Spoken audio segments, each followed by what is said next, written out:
Salut à tous, bienvenue à Question Auto en collaboration avec 4x4 Setup. Dave, Salut Matt. ça va bien? Ça roule, ça roule. Ben, j'espère que ça roule. On essaie une machine spéciale aujourd'hui. C'est pas une machine qui peut rouler sur la rue. C'est pas une machine qui peut rouler en sentier Fédéric les VTT. Mais c'est une machine qui nous rappelle certains designs du passé. C'est le retour de Mahindra avec le Roxor. Puis là, Dave, toi, qu'est-ce que tu ferais avec un véhicule comme ça? Ben, je te dirais que déjà, le fait que c'est diesel, on va en parler plus tantôt dans les côtés techniques, là. Mais petite machine comme ça, c'est quand même bon pour tirer. Moi, bien sûr, avec mon magazine, je vais aller tester ça en route. On va aller voir ce que ça donne dans leur route avec les différentiels qui sont barrables, Mathieu. Là. Fait qu'on va voir si c'est bon pour me donner un peu de challenge. Parfait. Bon, ben écoute, j'ai hâte de voir ça. Parlons tout de suite quand même de l'extérieur. Vous allez voir, c'est littéralement un véhicule typique hors route. Il y a une multitude de personnalisation qui est possible avec celui-ci, tant au niveau des treuils à l'avant, tant au niveau de la cabine pour le confort. Vous voulez avoir un style America Fuck Yeah, ben vous avez le graphique qui est disponible aussi pour ça. Différents types de pneus que vous pouvez choisir. Puis ce qui est intéressant, c'est que j'adore le site de Roxor pour justement le design puis la possibilité de tourner puis regarder le véhicule. Parlons mécanique maintenant. Dave, tu l'as dit, c'est diesel. Ça, il y a beaucoup d'agriculteurs qui aiment ça. Il y a beaucoup de gens qui travaillent, qui adorent le diesel pour le côté de top. Motorisation turbo compressée 2,5 litres. On va avoir 62 chevaux. C'est quand même pas énorme, Dave, trouves-tu, pour un moteur comme ça? C'est sûr qu'au moins, la machine n'est pas trop pesante.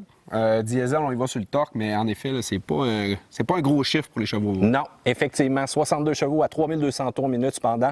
Mais où est-ce qu'on vient se démarquer? C'est le fameux couple. 144 livres de couple entre 1400 et 2200 tours minute. Choix de manuel ou automatique. Dave, tu choisis quoi? Automatique dans celui-ci. Pour ce qui est rock crawling, puis toi, j'aime bien l'automatique. Moi, mon Jeep personnel, c'est à clutch. Des fois, en montée, j'aime mieux un automatique. Pour le plaisir de la conduite, un bon vieux manuel, par exemple, c'est toujours plaisant. Oui, ça fait la job en masse. Si vous voulez remorquer avec celui-ci, c'est tout juste 3490 livres. On ne voulait pas marquer 3500. Mais c'est là que quand même un châssis échelle a quand même un bon avantage sur celui-ci. Si jamais vous voulez charger aussi la caisse en arrière, on parle de 350 livres de payload. Et pour l'essence en tant que telle, on parle de 12 gallons ou encore 45 litres. Et pour l'essence en tant que telle, on parle de 45 litres ou encore 12 gallons, ce qui est quand même pas si pire pour ça. Ça consomme pas trop, vous le savez, du diesel. Mais là, ce qui est le fun, c'est d'essayer des machines. Aujourd'hui, c'est une vidéo qu'on va vous montrer des belles images, on va vous montrer les capacités. Puis Dave, tu m'as lancé un défi, ça a l'air que tu veux te pogner contre mon bon vieux King Quad 300 en accélération contre le Roxor. On va voir ce que ça donne. Je dirais que le diesel va avoir une bonne croûte à manger, là, mais j'ai hâte de voir ton véhicule à l'œuvre, Mathieu. As-tu 20$ dans tes poches? C'est parti pour le Roxor aujourd'hui.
J'étais quand même impressionné par ce petit véhicule-là, mais Dave, toi, en tant que gars de 4x4 d'hors-route, de sortie d'aventure, qu'est-ce que tu as aimé le plus du Mahindra Roxor?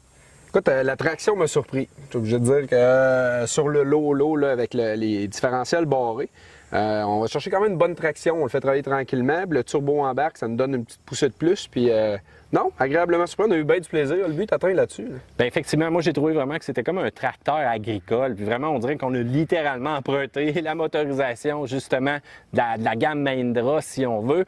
Ça a du couple. C'est ça qui est intéressant. Et du couple, c'est intéressant quand on va remorquer ou encore quand la machine va être chargée. Et vous le savez, il y a des options en masse sur ce véhicule-là. Et juste le fait aussi d'avoir un vrai boîtier de transfert, une vraie transmission, pas de courroie, là. Ça veut dire qu'on n'envoie rien en fumée quand on va décoller puis qu'on va se dire probablement je suis pas mal 2000 ou 3000 livres au-dessus de ce que je suis supposé de faire avec ce qui est marqué. Mais Dave, si tu permets, on va embarquer dans les vrais points négatifs, disons, de la machine ou encore ce que je trouve qui était amélioré. Tu me diras si tu es d'accord ou non avec moi. Premièrement, au travers du temps. Ça, c'est tout en métal. C'est pas du plastique comme les VTT réguliers. Quelqu'un qui brasse ça, qui laisse ça dans l'humidité ou encore si ça vit dehors, est-ce que ça va avoir la corrosion qui va l'attaquer autant que les véhicules réguliers? Ça reste à voir. J'ai trouvé aussi qu'il y a quand même quelques cric-crac à l'intérieur du véhicule quand on se promène, des petits sons particuliers. C'est sûr que ça a une conception en route, mais est-ce qu'on aurait pu raffiner un petit peu plus la machine? Moi, je crois que oui, de ce côté-là.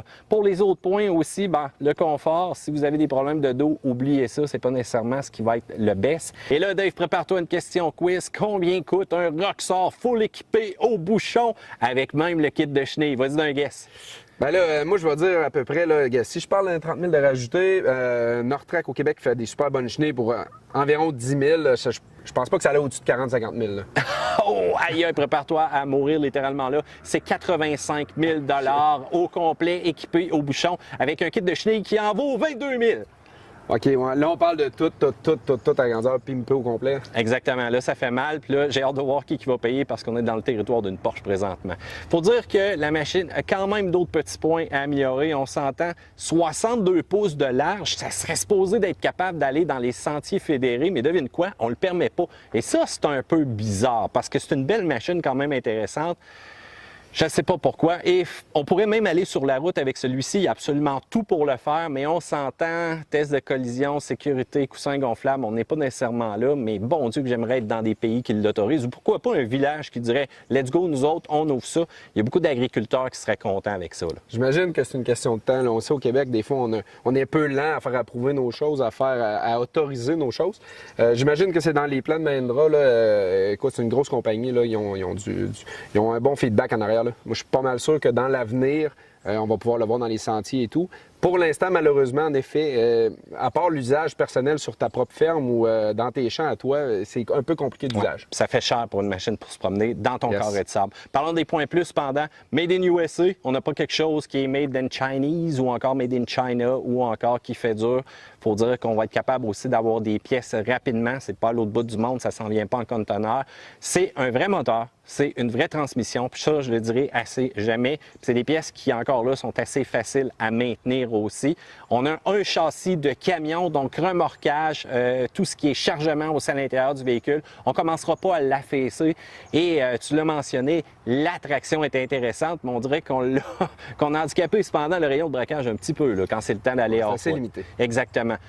Mais pour le reste, c'est une machine qui est entièrement personnalisable et ça, j'aime ça par rapport à ça. Fait que toi, Dave, es-tu d'accord avec ça? Très d'accord. Les points positifs sont là. Les points négatifs / plus à améliorer sont là. C'est une bébête qui est jeune quand même. Ouais. Je laisse la chance aux coureurs accompagnés de nous prouver dans le futur qu'ils vont... je crois qu'ils vont être à l'écoute un peu, puis on va voir. On va voir ce que ça donne. T'as-tu mon 20$? Non, la fameuse course. Je pense qu'il y avait tricherie sur le départ. Non. Imaginez-vous donc, j'étais sur le low. J'étais même pas sur le high et tout le monde ici est témoin. J'ai plusieurs militaires témoins. J'ai plusieurs caméramans témoins.